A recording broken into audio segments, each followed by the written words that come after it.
The test is in four-part, Part 1, Part 2, Part 3, and Part 4. Now look at Part 1.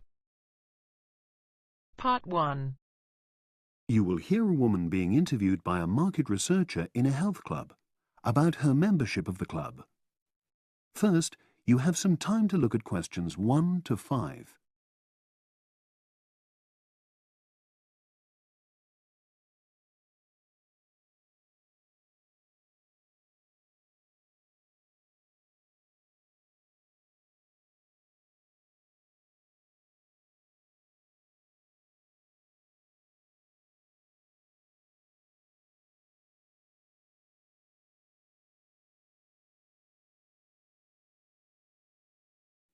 Now we shall begin.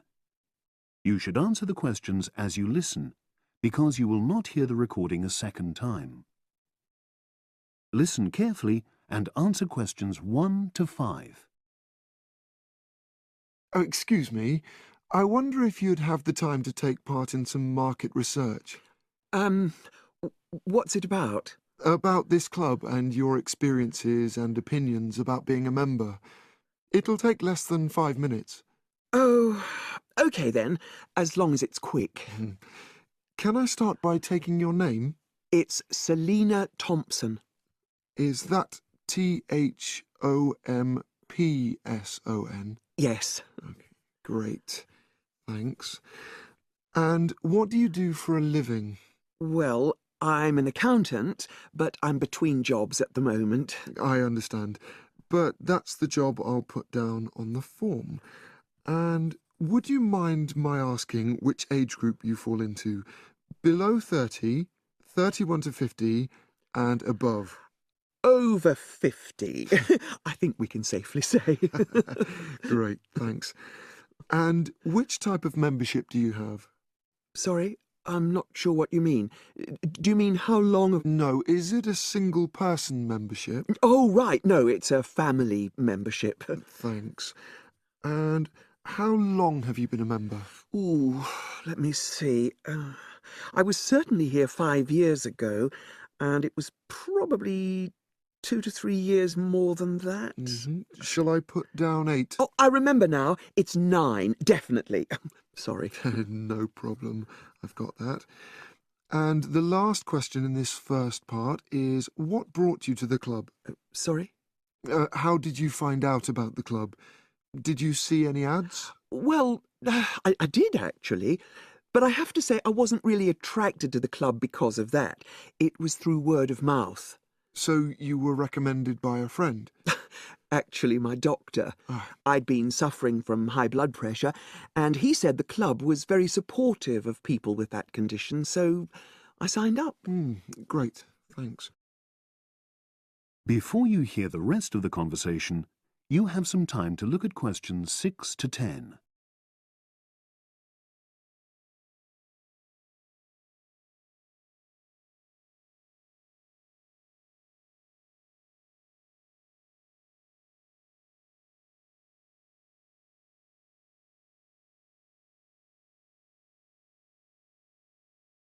Now listen and answer questions 6 to 10. Now, for the second part of the form, I want to ask a bit more about your experience of the club. Sure. How often would you say you use the club? It varies enormously, depending on how busy I am. Of course. But on average, per month? I'd say it averages out at twice a week. OK, so 8 on average. Yeah, and 4 of those are aqua aerobics classes. That leads me to the next question. Would you say the swimming pool is the facility you make most use of? Fair to say that, yep. Right, thanks. And are there any facilities you don't use? One area I realise I've never used is the tennis courts. And there's one simple reason for that. You don't play tennis? Actually, I'm not bad at it. Oh. It's that I'm not happy having to pay extra for that privilege. Oh, right. I've made a note of that. Thanks. Now, in the last section, are there any suggestions or recommendations you have for improvements to the club? Only about health and fitness? Anything at all? Well, I'd like to see more social events. Oh, It isn't just a question of getting together for games or classes, but other things, you know. yes, sure. And another thing that I was thinking, when I had my yoga class in the gym last night, we were all sweltering in the heat, was that I think they should put in, well, you know... Air conditioning. That's exactly what I mean. Mm. The rooms are really light and well designed, but they do need proper installations. Sure. Well, I've made a note of that. Good. So, is there anything else you'd like to suggest? About quality of service, for example? Oh, everyone's very nice here. They couldn't be more friendly and helpful. Oh, but I tell you what, it's a shame the restaurant isn't open in the evening on Saturday, and Sunday as well, for that matter. Oh. So, the club should... You open it later on those days. OK. Well, thank you very much. That's all the questions I have.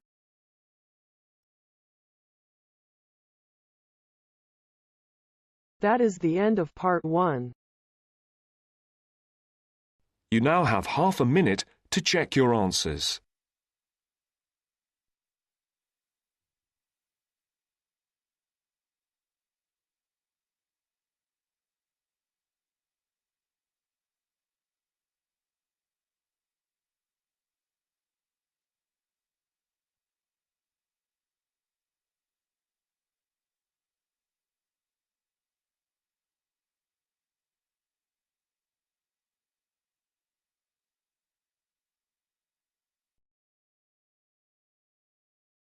Now turns to part 2.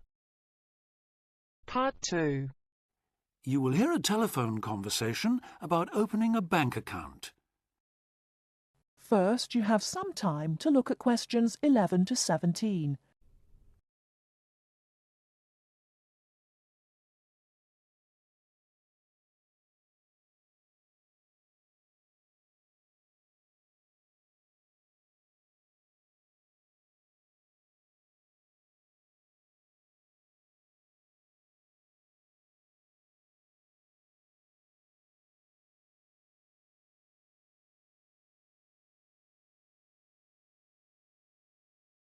Now, listen carefully and answer questions 11 to 17. Expats Helpline, Terry Davies here. What can I do for you? Hello, Terry. I've been in this country for a while, and I've just been offered a job in the city, so I think I'm going to need to open a bank account. I haven't had one before, so I'm wondering what papers I need. Well, basically you'll need to be able to prove to the bank that you're who you say you are and that you live where you say you do, okay? Uh-huh. And for some banks, at least, that means you'll have to show them 2 separate pieces of identity. So I'll run through the list if you like. Yes, please. Okay. I'll bring it up on the screen. Let's see. Here it is. Right. The first thing it says is a valid passport. Mine's Australian. Yes, that would be fine, of course. The next one is a driving license, and again, one from your country would be okay. Then that's followed by birth certificate. Oh, hang on, that's only if you're under 18. Which I'm not. Right, so not that then. But you can also show them a benefit book. For instance, if you're in ill health or unemployed or getting income support. Yes, I could bring that. Or a letter from my employer, maybe? Well, that's not actually on the list, so we'll have to assume you can't. Okay. And to prove where I live? Again, there are several possible things listed here. For instance, you could use a bill for council tax or something else for where you live, such as an insurance certificate. I've got one of those, somewhere among all my papers. But what about bills? Things like phone bills, I mean. As long as it has your address on it, yes, fine. So a bill for my mobile would do, would it? I'm afraid it would have to be for a fixed line phone. You could use other types of household bill, though, as long as you get them through the post. How about an electricity bill? That'll say where I live, won't it? If it's in your name and not that of a landlord, yes. It is, so I'll probably take that then. There's one other you might want to use, A vehicle registration document. If you have a car or motorbike or something, of course. No, I haven't actually.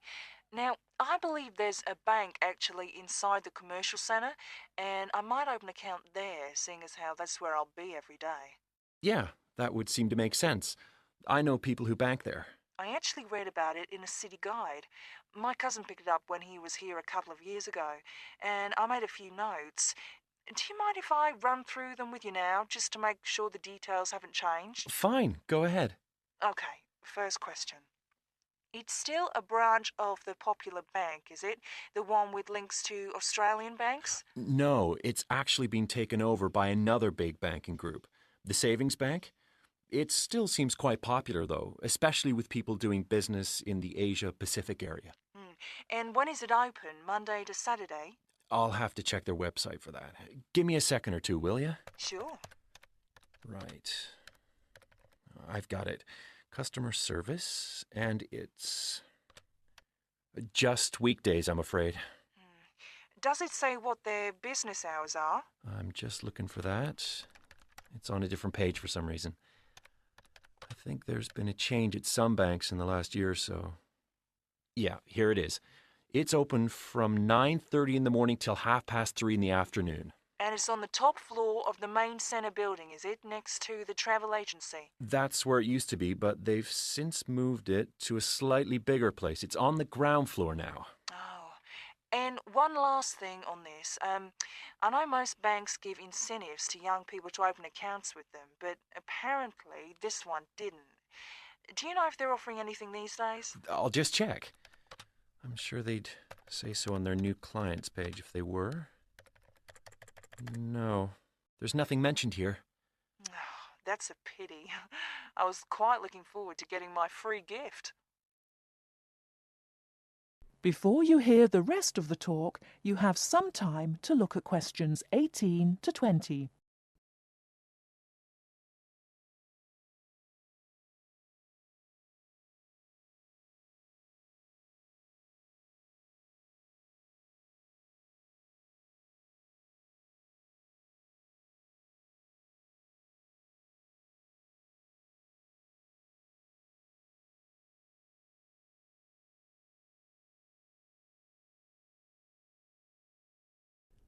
Now listen and answer questions 18 to 20. There are plenty of other banks within walking distance, you know. It may be worth shopping around to see what they've got to offer. Longer opening hours, including Saturdays, perhaps less crowded. Can you tell me how to get to a couple of them? I know where the commercial centre is, so that's probably my best starting place. Sure. For the Royal Bank, you need to turn left when you leave the centre, go along Market Street past the post office, and turn left up Bridge Street past the Shaw Theatre. Then you take the first right. You'll see an internet cafe on the other side, and the Royal is just a bit further along on the right, directly opposite the Park Hotel. Okay, I've got that. What about the Northern Bank? For that one, you turn right as you come out of the centre and go along Market Street until you come to the junction with West Street. There you turn right again and carry on up as far as the next junction where you take a left. You'll see the bank from there. It's the third building on the right. Fine. And the last one, the National Bank? You can go either way from the centre, really. Up West Street or Bridge Street and then along past City Hall. The bank is on the other side of the road, right next to the tourist office. You can't miss it. Great. Thanks a lot for your help. Anytime. Bye. Bye.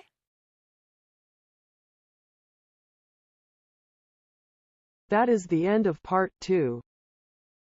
You now have half a minute to check your answers.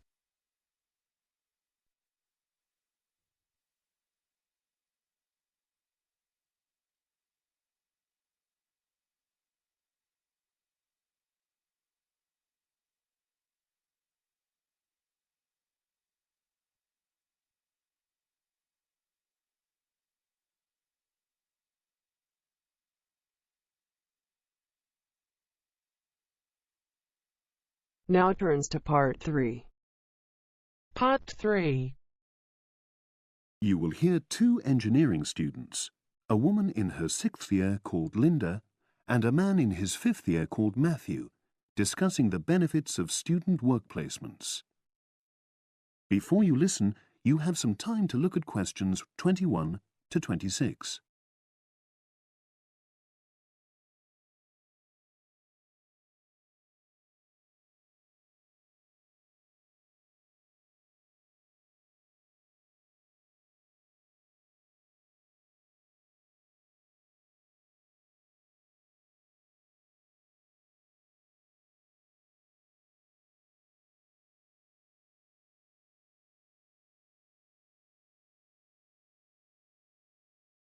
Now listen and answer questions 21 to 26.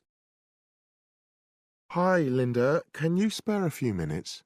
Hello, Matthew. No problem. I just wanted to talk to you about temporary work placements. I've never really thought there was a good reason for doing one. I've got some savings, so I don't really need the money at the moment. But I've had an email from the university about a vacancy that looks quite interesting. You did a placement last year, didn't you? I did, yes. In my case, I wanted to find out if I was making the right career choice before I began applying for permanent jobs. I thought I wanted to work in car manufacturing, but I wasn't sure, so I applied to Toyota. What was the application process like? Lengthy. There were a lot of different parts to it. The dullest one was a psychometric test. You know, when you have to answer loads of questions about yourself. And you're trying to guess what's the best thing to say. Yes. Then there was an activity that we did in groups, which I found really fascinating. Engineers are renowned for being a bit unsociable, but I thought we made a great team. And we had an individual task too. We had to sort through various business documents and prioritize them. It was just like what you have to do as a student, really, just with different content. What exactly were you doing on the placement?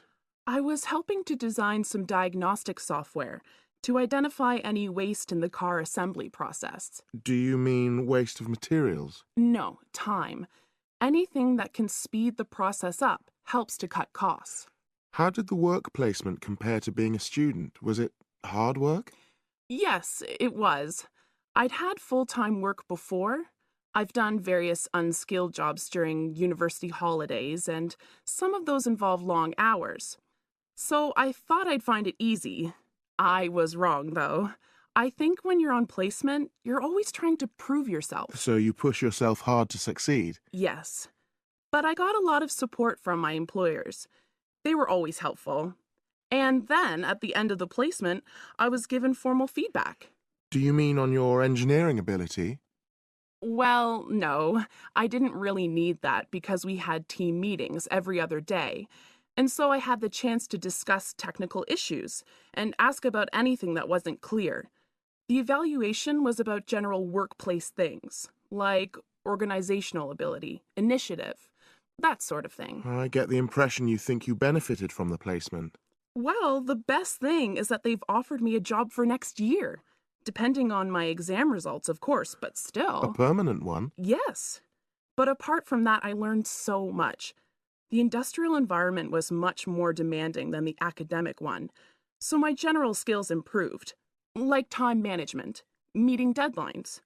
And on the technical side, I learned new software packages, like MS Project. Well, I think you've convinced me that work placements are worthwhile, but while you're here, can you give me advice on something else?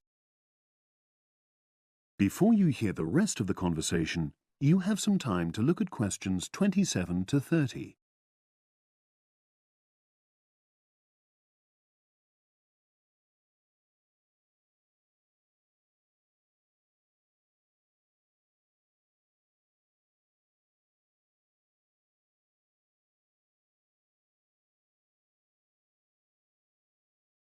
Now listen and answer questions 27 to 30.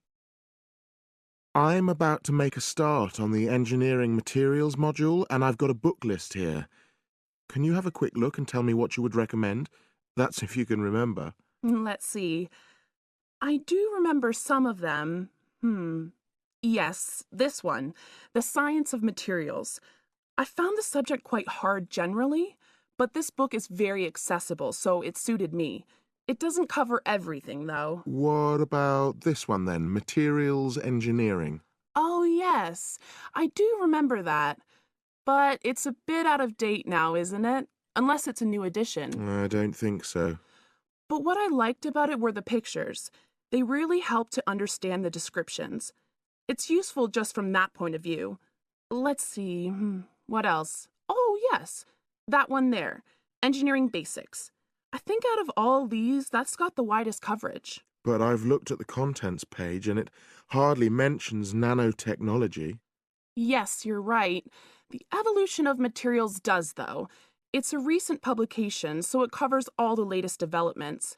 It's a bit thin on the 1960s, though, and that decade was quite important. Well, it sounds as if they all complement each other in some ways. I don't suppose you can lend me...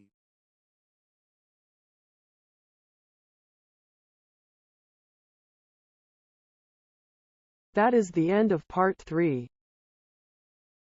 You now have half a minute to check your answers.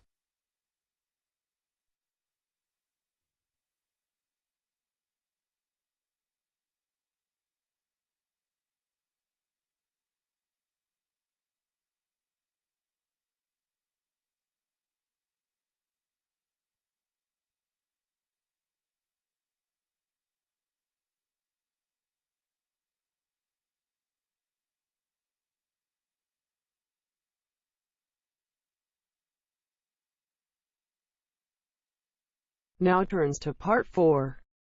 Part 4. You will hear a talk on bullying in the workplace given by a university lecturer to a group of students. First, you have some time to look at questions 31 to 40.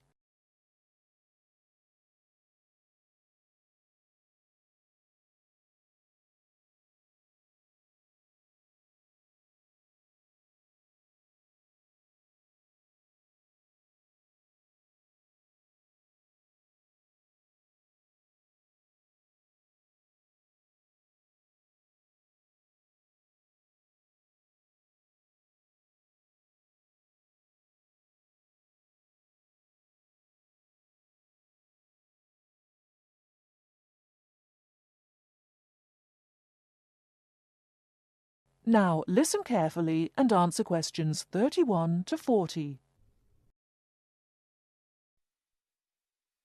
Good morning. My name is Dr. Mervyn Forrest, and I specialize in management techniques and training. I've been invited here today to talk to you about the cost to the economy of bad management. And what I would like to dwell on first is an area that has recently been exercising everyone, and that is coercion in the workplace, or, to put it more simply, bullying. It has been estimated that bullying at work costs the British economy up to £4 billion a year in lost working time and in legal fees. And with the problem apparently on the increase, it is time that managers took on board what is happening. I would like to think that what is perceived as bullying is nothing more than lack of experience, insecurity, or lack of awareness on the part of managers, and not a conscious effort to attack someone, but that is perhaps a case of my being naive or over-hopeful. Before we break up into groups to look at the first task on the handout you've got, I'd like to give you a start with some of the main bullying methods that have been identified so far. Basically, what I'm going to do here is to give you examples of 1 or 2 points. Can you all read the OHP clearly? Yes? Right, off we go. The first item on the list is giving people tasks which managers themselves cannot do and which are therefore impossible to achieve. This is, in fact, a very common strategy used by managers to manage their subordinates. It gives certain people a false sense of security as they watch others failing while they try to achieve the goals set.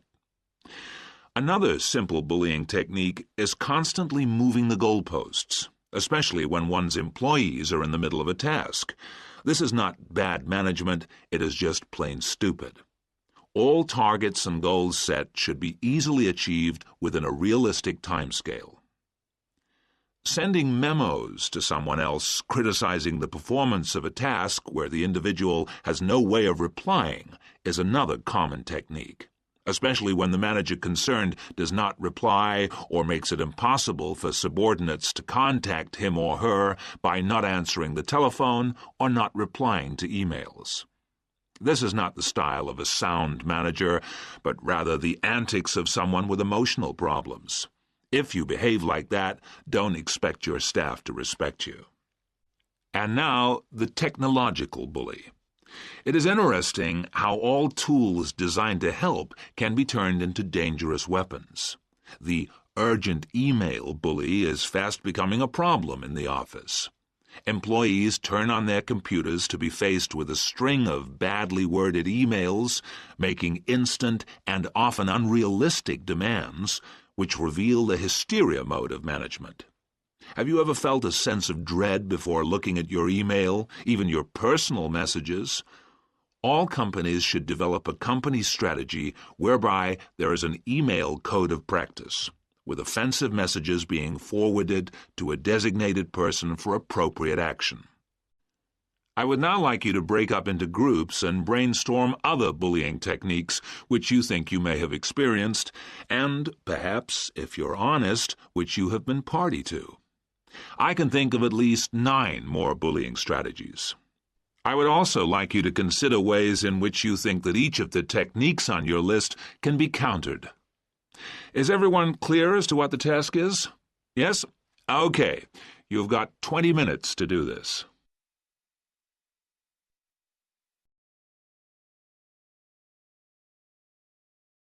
That is the end of part 4. You now have half a minute to check your answers.